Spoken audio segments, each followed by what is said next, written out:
everybody. This is Patty the Leather Lady once again.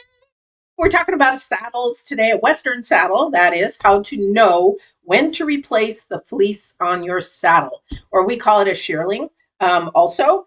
And some tips and tricks and things to know. So I get a lot of people coming in that want to replace their fleece when it really doesn't need to be replaced. However, some of them that come in and they're pretty bad. So today we're going to find out what is, and then also some other tips. So let's get started.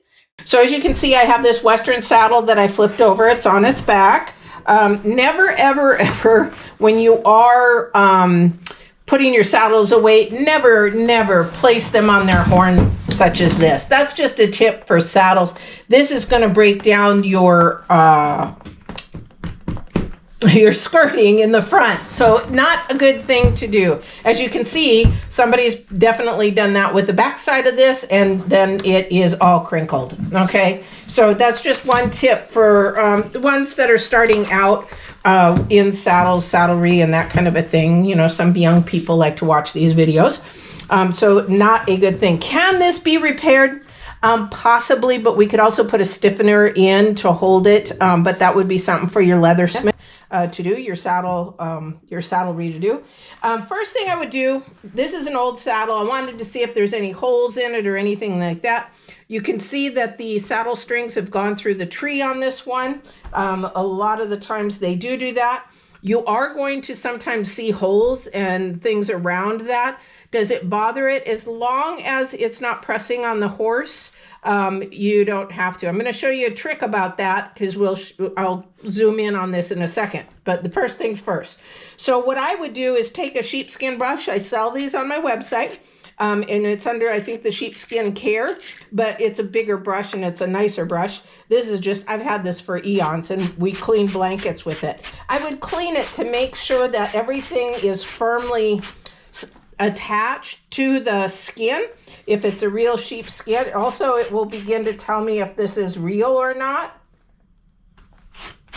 But I would do that. I would just go ahead and go over it with a brush of that nature. Refleecing can be very expensive. It could be about $400 because not only the shearling is expensive, but your labor to do it, because I have to take the whole saddle apart on the bottom and then put it all back together because these are laced through the saddle. Okay, and I'm not just gonna cut around it and put fleece over it. That would, some people do. Be careful where you spend your money, and ask them, how many of them have you done? How many of these saddles have you done? Okay, so when you bring one and you've got, say, holes and pockets all over the saddle, then yes, you need to bring it in. So if there is holes up in this top area, so in this top area is where your tree is. You can feel it. If you rub your fingers along it, you can feel the tree, okay? You can feel it. It goes all the way up in here, all the way around. So this is a tree that goes the whole length of the back. There's nothing here but skirting, okay? This is just all skirting. It's just the two pieces of leather together. This is where you want to focus, okay? This is where you want to focus, okay? Because if there's holes in that tree area, then yes, you need to have your fleece replaced, okay? If it's some little bit of holes on this area, say a mouse chewed some or whatever, as long as it's not in the tree area, you're good to go. This is more aesthetics looking. It does touch the horse a little bit, especially around the rigging plate. This is called a rigging plate. This is where, it can also be a pressure point because when you're cinching that saddle down, it pushes on that. So I'd want to make sure I've got a good coverage of sheepskin there.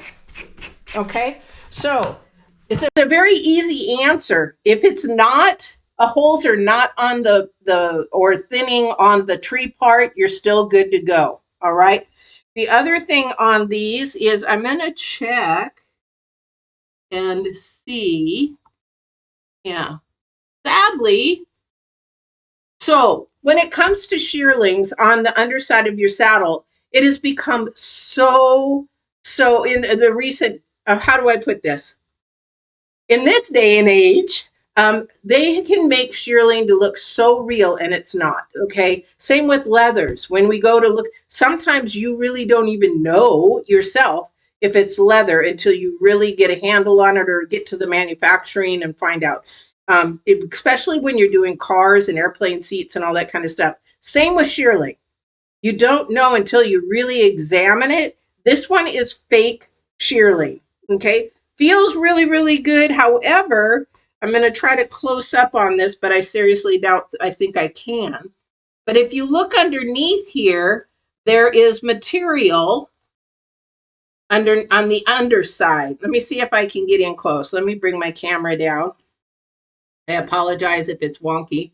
But do you see that there? It's all just material. And it's stitched in right, but that tells me that it is fake. So one thing you want to ask your person that is going to be refleecing, are they going to refleece with real shearling or are they going to use fake? Here's the thing. If you're going to spend a huge amount of money, I'm sorry, but $400, and this is 2024, whenever you're watching this, maybe somebody's watching it in 2050 or 2060, it's in this day and age, $400 is a lot. So that's a lot of money. I would want real fleece. And the other thing is that it holds up a lot longer. It whisks away the sweat from the horse. This is then synthetic. So it's not going to whisk away sweat as much as real shearling is going to. It also keeps it cool, a little bit cooler in the summer and warmer in the winter. And that's why if you go on my website, you'll see me selling a lot of real sheepskin products, especially for the horses in saddle pads and bumpers and anything to do with horse, even Western nose bands, putting sheepskin underneath that to keep it protected from sores and things like that. So be sure that your saddle repair person is using real shearling. Now, when you do that, don't be shocked because when you replace this shearling, it's going to be sort of a bright orange. Okay, I'm just getting ready to do this one. It actually bleaches out through the sunlight and things like that. It doesn't take long for it to turn this color. So this is a shearling I'm putting on this old 100-year-old saddle, and it's going to go back on. Now, do you see where the tree is going there? See, this is the exact thing. If I'm going to put this there, that is where the tree is going. This is the part where you're really wanting to watch to make sure that there's no missing shearling there. All right.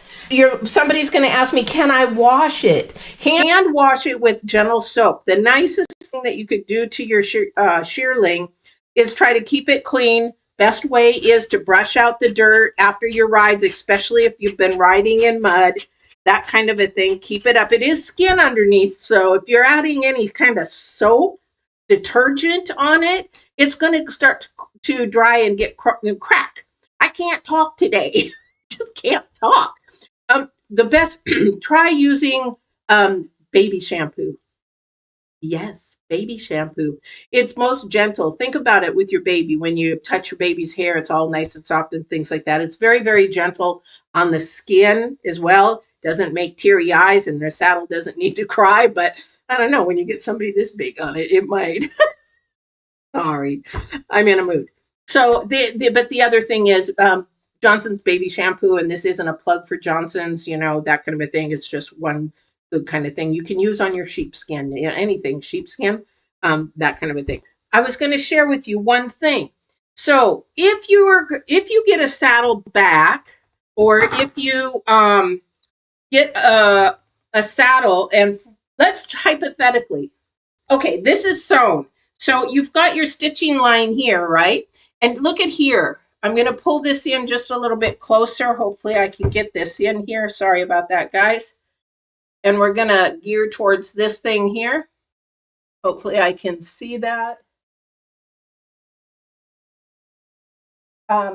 What you can do, and I do this a lot when I'm around the stitching, okay, is take a box knife or some sharp knife. I like use box knives a lot for sheepskin.